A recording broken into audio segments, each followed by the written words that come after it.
menyampaikan dakwah Al-Quran dengan tema etika berdemokrasi dalam perspektif Islam. Dipersilahkan. Assalamualaikum warahmatullahi wabarakatuh.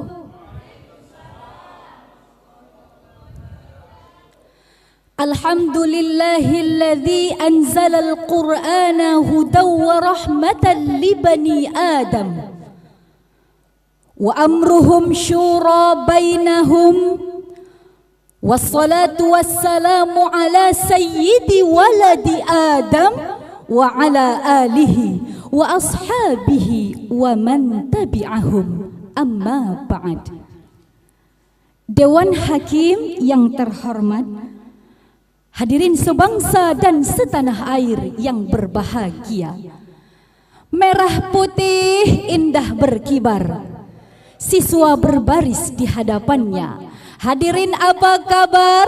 Apakah sehat semuanya? Alhamdulillahi Rabbil Alamin. Hadirin wal hadirat rahimakumullah. Aristoteles menyebutkan manusia sebagai zon politikon, yakni makhluk sosial.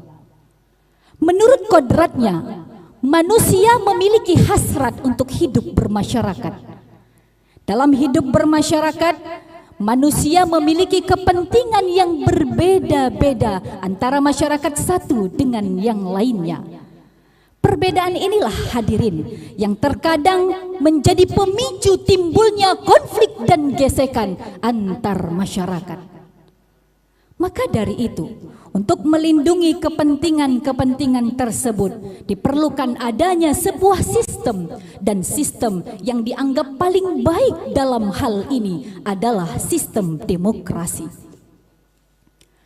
Menurut filsuf Amerika bernama Sidney Hook, mengatakan demokrasi adalah bentuk pemerintahan di mana keputusan-keputusan pemerintahan yang bersifat penting, baik langsung maupun tidak langsung, didasarkan pada kesepakatan mayoritas yang diberikan secara bebas dari rakyat.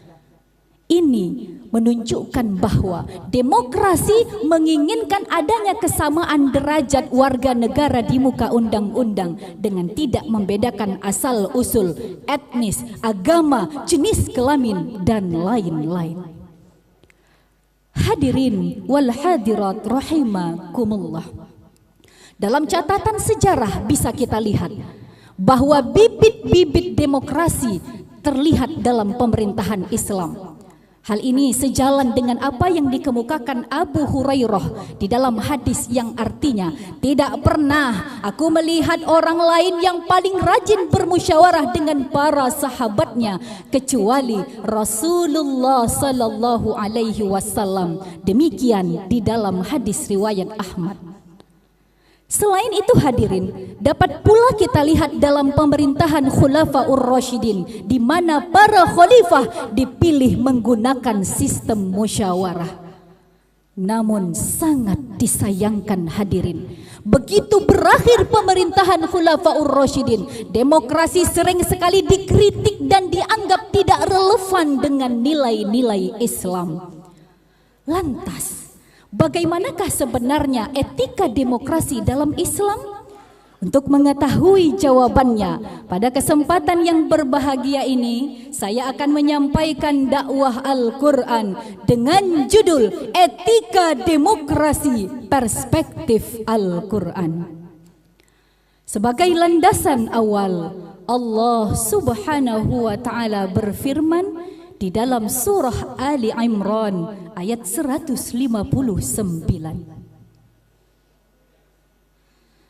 A'udzu billahi minasy syaithanir rajim.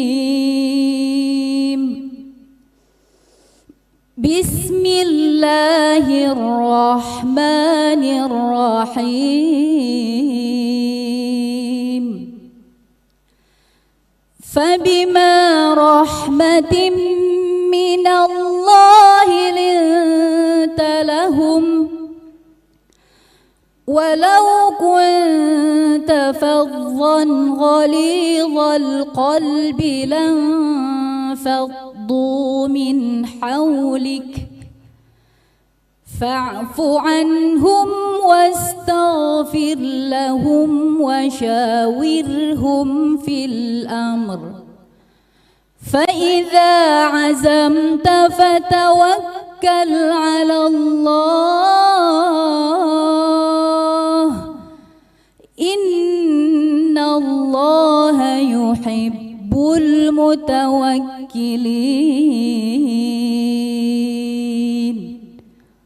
Aku berlindung kepada Allah dari godaan setan yang terkutuk dengan menyebut nama Allah yang Maha Pengasih, Maha Penyayang. Maka disebabkan rahmat Allah, kamu berlaku lemah lembut kepada mereka. Sekiranya kamu bersikap keras lagi berhati kasar, tentulah mereka akan menjauhkan diri dari sekelilingmu. Karena itu, maafkanlah mereka.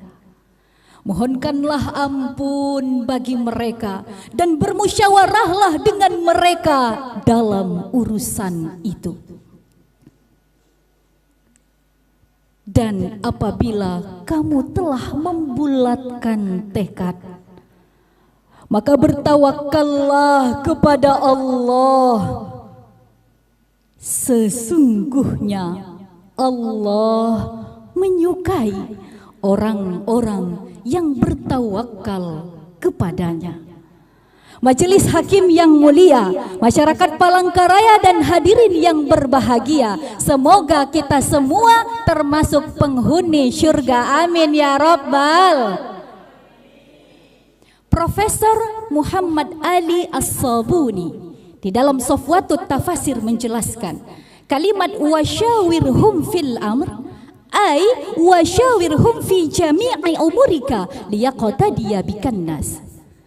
Dan bermusyawarahlah kamu kepada mereka dalam setiap urusanmu supaya mereka mengikutimu. Dr. Muhammad Sulaiman Al-Ashqar di dalam Zubdatut Tafsir min Fathil Qadir menjelaskan, ayat ini memerintahkan Rasulullah Sallallahu Alaihi Wasallam untuk bermusyawarah dalam hal-hal penting yang layak untuk dimusyawarahkan, karena hal ini dapat membuka cakrawala berfikir dan menarik kecintaan masyarakat. Hal ini hadirin mewajibkan para pemimpin untuk bermusyawarah dengan alim ulama dalam hal-hal yang berkaitan dengan urusan agama, bermusyawarah dengan panglima perang dalam urusan peperangan, dan bermusyawarah dengan para menteri dalam hal-hal yang berkaitan dengan kesejahteraan rakyat. Begitu pentingnya musyawarah dalam tatanan sebuah negara. Ibnu Atiyah di dalam Tafsir Al-Munir karangan Profesor Dr. Wahbah Az-Zuhaili mengatakan bahwa musyawarah merupakan pondasi syariat dan hukum, dan tidak ada khilaf di antara para ulama tentang wajibnya mencopot pemimpin yang enggan untuk bermusyawarah dengan kaum intelektual dan para ulama. Hadirin wal hadirat rahimakumullah. Di satu sisi, Profesor Dr. Umar bin Abdullah Al-Muqbil di dalam melihat Dabbaru Ayatih mengatakan bahwa ayat ini memerintahkan Rasulullah sebagai manusia yang paling sempurna akalnya untuk bermusyawarah. Hal ini dikarenakan manusia sekalipun ia memiliki derajat akal yang paling tinggi, namun ia masih butuh akan ide-ide orang lain. Betul hadirin? Nabi SAW sebagai qudwah pernah mencontohkan, menerapkan nilai-nilai demokrasi di dalam perang Khandaq. Ketika itu hadirin, Nabi meminta saran kepada sahabat bagaimana strategi perang melawan musuh. Lalu muncullah Salman Al-Farisi memberikan ide cemerlang untuk membuat parit di sekitar kota Madinah, di mana parit itu dilegali lebar dan dalam supaya umat Islam bisa bersembunyi dan bertahan di balik parit tersebut. Hadirin, usulan cemerlang itu diterima Rasulullah dan akhirnya dengan izin Allah umat Islam memperoleh kemenangan. Alhamdulillah. Apa yang dilakukan Rasulullah ini hadirin merupakan sebuah sinyal bahwa pemimpin butuh akan ide, saran dan masukan dari bawahannya, dan inilah yang disebut demokrasi. Dengan demikian kita bisa lihat hadirin bahwa demokrasi ternyata sejalan dengan prinsip-prinsip Islam. Namun sayang hadirin, ternyata etika demokrasi perspektif Al-Quran disalahartikan sebagai sebuah kebebasan mutlak.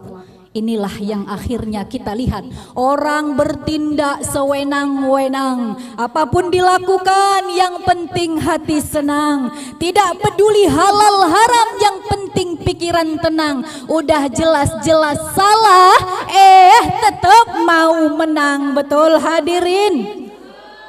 Sebagai dampaknya kita lihat indeks demokrasi Indonesia terus mengalami penurunan. Berdasarkan data Freedom House, pada tahun 2019 62 poin, pada tahun 2023 turun menjadi 53 poin. Hal ini hadirin membuat kita harus memikirkan kembali bagaimana sebenarnya peran para penguasa, para pemimpin dan aktor politik dalam demokrasi. Kita lihat firman Allah surah An-Nisa ayat 58. Innallaha ya'murukum an tu'addul amanati ila ahliha wa idza hakamtum bainan nasi an tahkumu bil 'adl. Innallaha ni'imma ya'idhukum bih. Innallaha kana sami'an basira. Sadaqallahul azim. Majelis Hakim yang mulia, masyarakat Palangkaraya dan hadirin yang berbahagia, mudah-mudahan kita termasuk orang-orang yang Allah mudahkan urusannya. Amin ya rabbal alamin.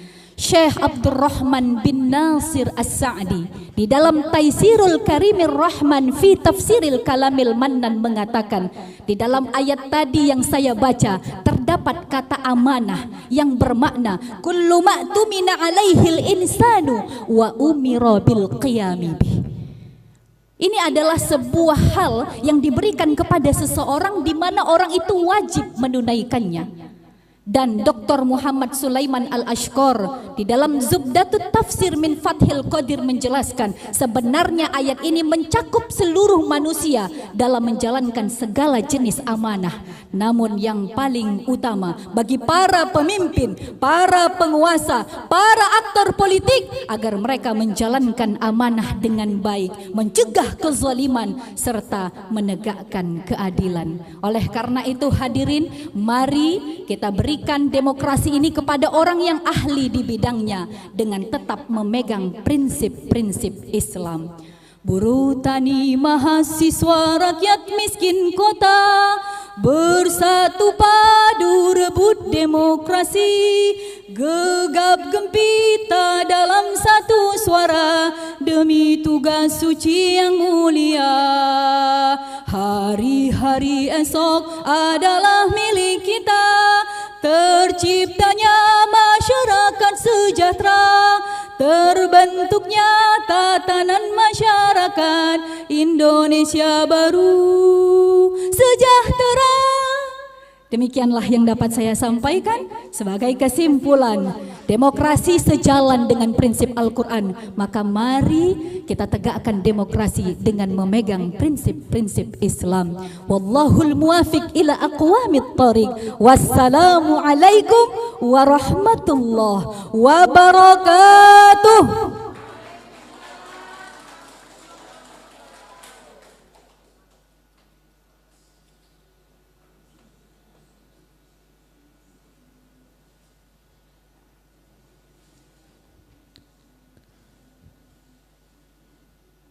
Majelis Hakim yang kami muliakan, hadirin yang kami hormati, penampilan selanjutnya kami panggil Da'iyah dengan nomor peserta Deki 039 cabang lomba dakwah Al-Quran untuk menuju panggung kehormatan. Da'iyah cabang lomba dakwah Al-Quran dengan nomor peserta Deki 039 akan menyampaikan dakwah Al-Quran dengan tema